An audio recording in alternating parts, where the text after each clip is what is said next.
औसत चाल के बारे में पढ़ेंगे। काय के बारे में बेटा? औसत चाल। औसत से आपको समझ में आ रहा होगा एवरेज। औसत में मैंने पढ़ा था कुल राशियों का योग बटे कुल राशियों की संख्या।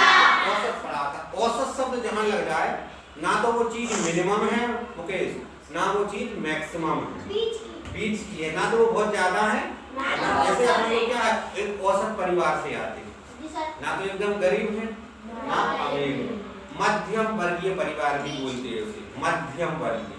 औसत माने मध्य या माध्यमिक, बीच के। ठीक। औसत चाल के मान लो कोई व्यक्ति है, एक निश्चित दूरी, ध्यान रखना दूरी कैसी होगी? निश्चित। मान लो ये दूरी है ए से लेके बेटा बी तक, तो दूरी कैसी हो गई? निश्चित, फिक्स है ना? निश्चित दूरी। फिर एक बार गया किस स्पीड से? मान लो v1, इसकी स्पीड क्या है? v1 स्पीड से गया a से b तक। ठीक है, कोई भी चाल होगी तो एक इसकी चाल है v1 किलोमीटर प्रति घंटा। एक चाल जा हो गई v1। ठीक है, यहाँ लिख दीजिएगा, एक चाल है इसकी v1। फिर उसी दूरी को, दूरी कैसी है? सेम वही है, उसी दूरी को v2 चाल, हो सका थोड़ी स्पीड से ज्यादा गया हो, पहले आराम से गाओ, फिर दूसरी बार थोड़ा तेज गाओ, उसी दूरी के लिए। तो दूसरी बार की जो चाल होगी वो भी चाल क्या होती है? दूरी बटे समय। तो चाल का मात्रा क्या होता है? किलोमीटर प्रति घंटा। ठीक है, ठीक है। चलो, तो यहाँ मान लो सिर्फ कुल समय, मतलब जो टाइम लगा उसको वो लगा है t, टाइम मतलब t। तो इसकी जो औसत चाल होगी व्यक्ति की, देखो बेटा, व्यक्ति की जो औसत चाल होगी, ध्यान रखना, 2 गुणा v1 गुणा v2 बटे में v1 प्लस v2। सीधा सा है, एक बार जिस स्पीड से गया वो वापस लौट भी सकता है। ठीक है, दोनों स्पीडों का गुणा, फिर उसमें 2 से गुणा और बटे में दोनों स्पीडों के जोड़ से भाग दे देंगे तो हमारी औसत चाल समझ में आ गया ना? फिर आप एक चीज आती है, देखो 1 मीटर प्रति सेकंड बराबर होता है 18/5 किलोमीटर प्रति घंटा। ठीक है, ये इसका मतलब क्या होगा? जब भी मीटर प्रति सेकंड से चाल को किलोमीटर प्रति घंटा में बदलेंगे, 18/5 से बदलेंगे, उसको ऐसे समझ लो। देखो जैसे बच्चों को लिखा कि 1 घंटा में कितने मिनट होते हैं? 60 मिनट होते हैं। ठीक है, 1 घंटा में 60। यानी जब भी घंटा को मिनट में बदलेंगे तो कितने से गुणा करेंगे? 60 से। कितना है? जैसे बता कि 1 किलो आलू का मूल्य 10 रुपए है, तो 5 को सीधे गुणा कर दें। तो जो चीज 1 में होती है, ज्यादा में करना है तो 1 में लगा देते हैं। वही चीज 1 मीटर प्रति सेकंड में 18/5 किलोमीटर प्रति घंटा होती है। ये आप जानते हो, जानते हो कि नहीं? देखो उसको ऐसे समझ लो, 1 किलोमीटर में कितने मीटर होती है?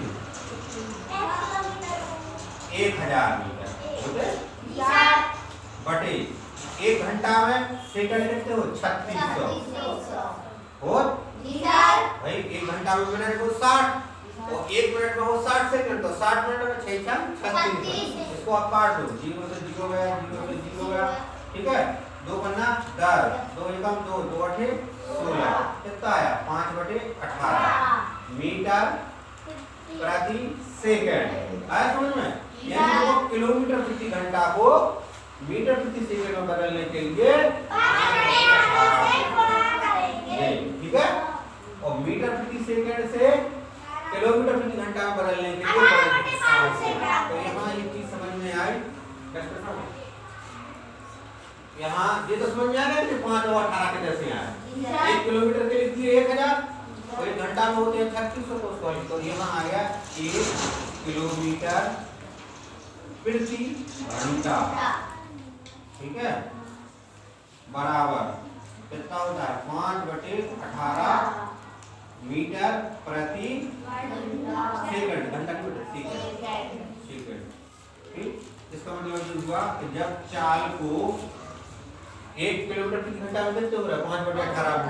ठीक, तो ये जब इसको हम किलोमीटर प्रति घंटा से मीटर प्रति सेकंड में बदलेंगे तो 5/18 से गुणा करेंगे। इसको सिंपल फार्मूला है, ध्यान रखना कि किलोमीटर प्रति घंटा है बड़ी चाल और मीटर छोटा मीटर है छोटा, तो जब भी किलोमीटर प्रति घंटा तो छोटा ऊपर आ जाए 5/18, तो जब किलोमीटर प्रति घंटा बदलना तो 18 ऊपर 5, समझ में आया ना।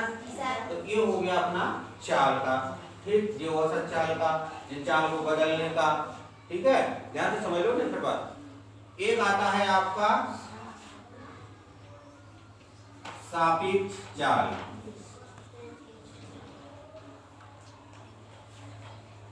अगर दो वस्तु हैं वो एक ही दिशा में चल रही है तो क्या हो जाएगा, चालें जुड़ेंगी क्या घटेंगी, बताओ।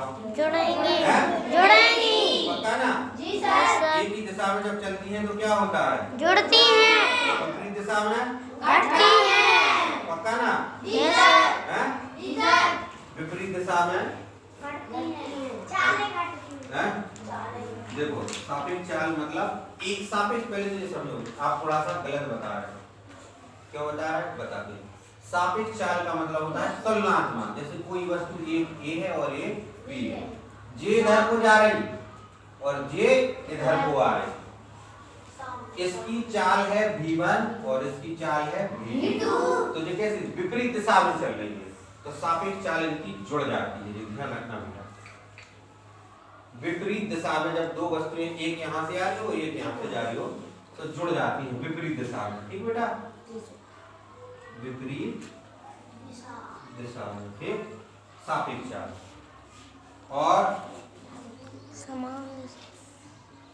v1 माइनस v2 समान दिशा में घट जाती है, ध्यान रखना है। अगर देखो समान दिशा में चल रही तो सापेक्ष चाल पढ़ेंगे तो चालें घट जाएंगी।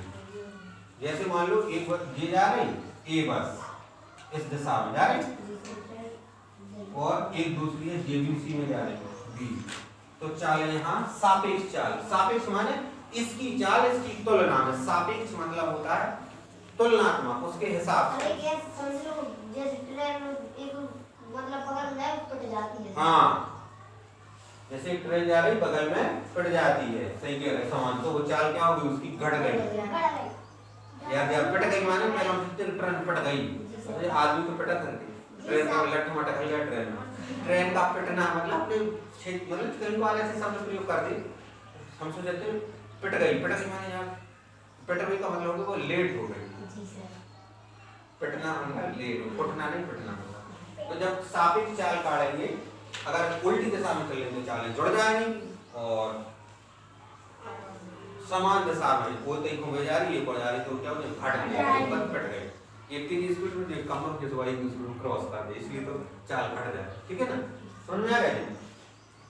एक रेलगाड़ी से संबंधित सवाल आते हैं, रेलगाड़ी तो उसमें क्या आते हैं, देखो रेलगाड़ी में जो दूरी तय करेगी आप जानते हो, जैसे मान लो ये रेलगाड़ी है, देखो इसको ऐसे समझ लो, थोड़ा ध्यान समझना तो ये इसमें डिब्बे लगे हैं, ठीक है, ये रेलगाड़ी में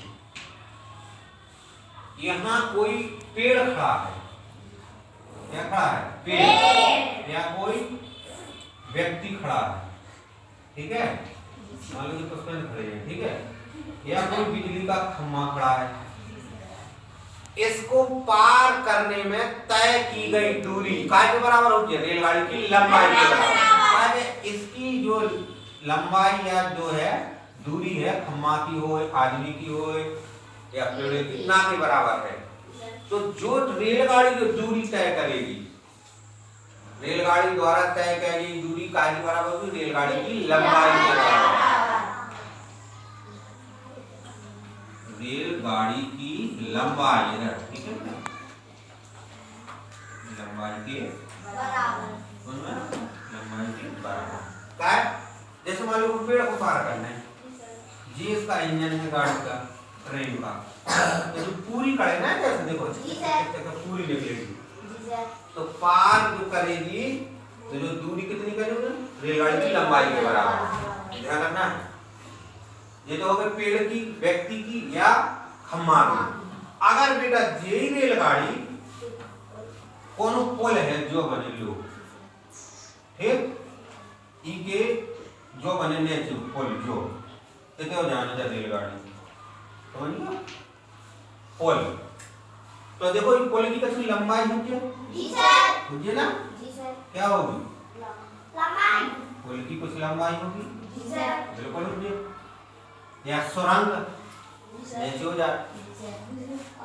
तो रेलगाड़ी द्वारा तय की गई कुल दूरी कितनी होगी पता है, कुल रेलगाड़ी की लंबाई प्लस, हाँ देखो इसको पार करेगी खुद भी तो निकलेगी, तो दोनों जुड़ जाएंगे।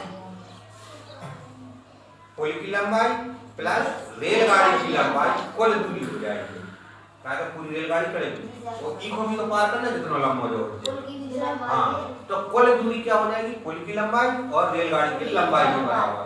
जब वो पुल को या प्लेटफार्म को पार करेगी, प्लेटफार्म की भी तो लंबाई हो, तो जो पुल या प्लेटफार्म, आपने देखा था प्लेटफार्म बोला, प्लेटफार्म, ठीक, प्लेटफार्म को पार करें या पुल को पार करें तो वहां लंबाई पुल की जुड़ जाएगी। अगर प्लेटफार्म कर रही तो प्लेटफार्म की और रेलगाड़ी की लंबाई जुड़ जाएगी, तो कुल दूरी निकल आएगी। और पुल को भी तो पार करना है, ये तो चलो अकेले पेड़े को करना है, तो भैया की तो कछु है नहीं, ना के बराबर है तना बना हुई है, तो इसको छोड़ देते हैं, ये ध्यान रखना। ये चीजें क्लियर है, बिल्कुल पक्के से आ गया। अच्छा तुम बताना आलो, एक ट्रेन है शताब्दी एक्सप्रेस, खड़े हो जाओ। शताब्दी ट्रेन की लंबाई है 2 किलोमीटर, ठीक, एक पुल है वो है 1 किलोमीटर लंबा, तो कुल ट्रेन को कितनी दूरी तय करनी पड़ेगी, हैं कौन बताए, हाँ तुम बताओ बेटा, 3 किलोमीटर, हाँ क्योंकि 2 किलोमीटर तो ट्रेन है, 1 किलोमीटर बाद बाकी तो कवर करना पूरी, तो 3 किलोमीटर पूरा कवर होगा। ये दूरी हो गई। और कितने समय में पूरा करा, तो समय दिया रहेगा, चाल पूछेगा तो चाल बराबर दूरी बनेगी। अब बता दो कुछ क्लियर है नहीं, तो क्लियर, धन्यवाद।